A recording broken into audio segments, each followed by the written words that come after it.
Right, ladies and gents. So this was the initial plan on gold yesterday. We were waiting for the market to break above this resistance area of us and come back to retest it.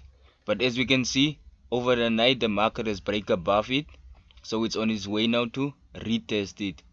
But look closer. If you look closer, you can see gold has created a minor level of resistance right there.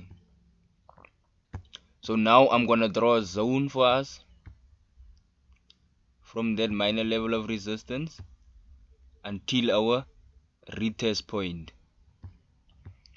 So that zone that I'm drawing now, you can buy anywhere in that zone. And if you buy anywhere in that zone,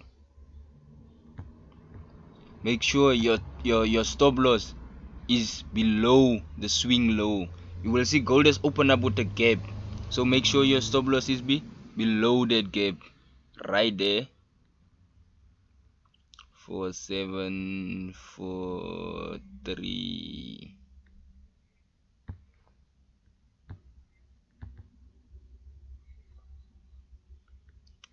Right there.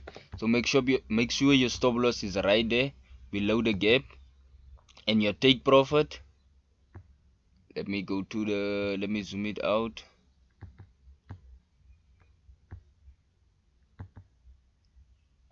So your first take profit will be right at this high here, and your second take profit will be at that high level there. So our second take profit will be right there around 800. But be careful, use proper risk management, and please make sure you set your stop loss. Because remember, the market is a game of probabilities. It can do anything. So your stop loss is there to prevent a bigger loss. So please make sure you set your stop loss. And if you want your trade to run, once it reach our TP right there, once it gets close to our TP, I mean, if you want it to run, you can always trail your stop into profits, and then you can let the trade run.